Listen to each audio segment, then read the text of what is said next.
En este trabajo vamos a tratar un tema muy importante en la filosofía, como lo es el neopositivismo.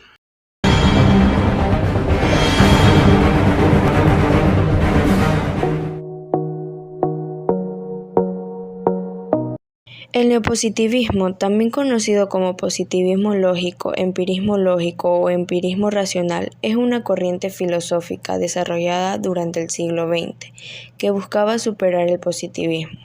Los principales autores de este movimiento fueron los autores del denominado Círculo de Viena, fundado por Moritz Schlick en 1921 y disuelto finalmente en 1936. Si bien el positivismo defendía la idea de que solamente era válido el conocimiento obtenido a través del método científico, él defendía la idea de que solamente el neopositivismo sostiene que el método científico debe limitarse a lo verificable, empíricamente.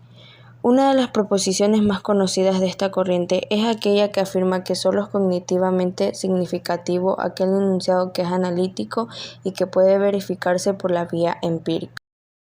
Los principales autores del neopositivismo hacen parte del llamado Círculo de Viena, organización filosófica y científica austriaca que se desarrolló entre 1921 y 1936. Moritz Schlick. Este fue el fundador del Círculo de Viena y el máximo promotor del empirismo lógico. Rudolf Carnap es conocido por sus obras La estructura lógica del mundo, publicada en 1928. Ludwig Wittgenstein. Se trata de uno de los mayores pensadores del siglo XX. Hans Reichenbach es reconocido por sus trabajos El concepto de la probabilidad para la representación matemática de la realidad, publicado en 1916. Otto Neurath es reconocido por su obra Sexo y carácter, publicado en 1903. Alfred Jules Ayer. Su obra más reconocida es Lenguaje, verdad y lógica, publicada en 1903. Filósofo británico típico representante del positivismo lógico e introductor del mismo en el mundo de habla inglesa. Nació en Londres y estudió en Eton y Oxford. Tras graduarse, pasó un tiempo en Viena, interesándose por las teorías del Círculo de Viena. Sirvió durante la Segunda Guerra Mundial como agregado en la Embajada Británica en París. Al acabar la guerra, en 1945, se reincorporó como profesor a la Universidad de Oxford para pasar luego de 1946 a 1959 a la de Londres y de nuevo de 1959 a 1978 a Oxford como profesor de lógica. Su primera obra, publicada a su vuelta de Viena en 1935, a los 28 años de edad, Lenguaje, verdad y lógica, es una obra clásica de análisis filosófica. A la vez manifestó del positivismo lógico anglosajón. En otras obras posteriores, reelabora algunos de los temas planteados en su primera obra y muestra una cierta tendencia hacia temas de historia de la filosofía, fundamentos de conocimiento empírico, el problema del conocimiento. La segunda es importancia al concepto de personas y la filosofía del siglo XX. La obra principal de J. Ayer fue Lenguaje, verdad y lógica, publicada en 1936. En ella defendió las tesis capitales del positivismo o empirismo lógico, en particular la doctrina estricta de la verificación, la separación completa entre enunciados lógicos y enunciados empíricos, la imposibilidad de la metafísica por construir un conjunto de pseudoproposiciones, es decir, de enunciados que no pueden ser ni verificados empíricamente ni incluidos dentro del cálculo lógico. Y, finalmente, la necesidad de reducir la filosofía al análisis. Gracias a sus relaciones con el Círculo de Viena, cuyas ideas le habían entusiasmado a J. Ayer, fue el mayor defensor del neopositivismo que hubo en Gran Bretaña antes de la guerra. De este periodo es su obra más conocida, Lenguaje, Verdad y Lógica, Lenguaje, Truth and Logic, 1936, una exposición radical y agresiva desde el punto de vista del empirismo lógico. En consecuencia, la labor que se le confía a la filosofía no es otra que la de proporcionar una explicación lógica del lenguaje.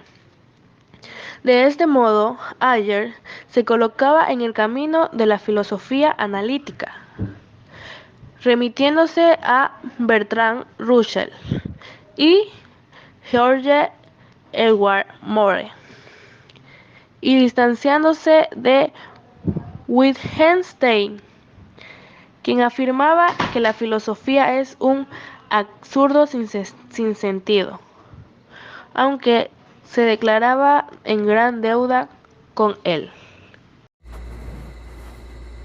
Desde este primer escrito importante ya se advierte de un modo evidente cómo la filosofía de Ayer, que se alineaba junto a la más empirista del Círculo de Viena, tenía sus orígenes en la tradición empirista inglesa.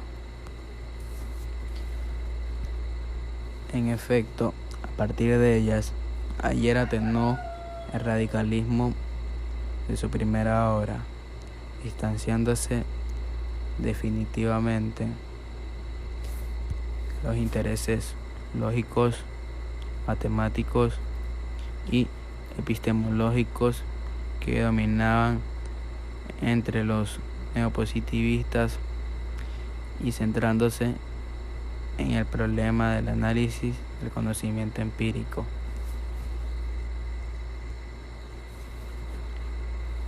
En la Fundación Empirical, 1940, ya se encuentra el primer término, el interés por discutir la experiencia empírica,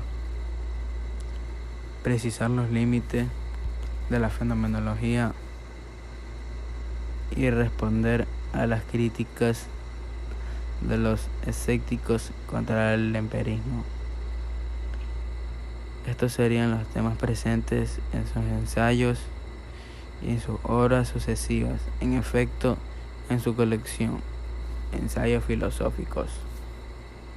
En 1956 asumió en su totalidad el problema del conocimiento, sobre todo en relación al escepticismo, en el volumen The Problem of Knowledge, en el que se esclarece el objetivo de llegar a un conocimiento cierto de los hechos mediante el análisis del lenguaje corriente.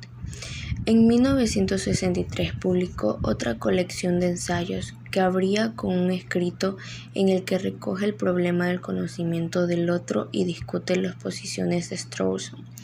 El concepto de personas, The Concept of a Person in Other States, 1963.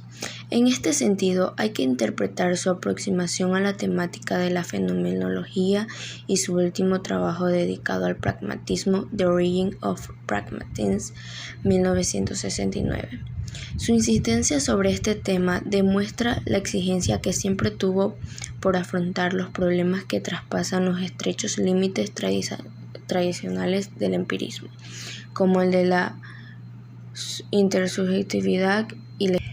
Ayer considera que la filosofía oxoniense del lenguaje corriente no es ni es deseable que sea una pura filosofía lingüística, sino un análisis del lenguaje en tanto que describe hechos. De no ser tal, la filosofía lingüística se convertiría en un fin en sí misma, o mejor, en un medio que pretendería pasar por fin.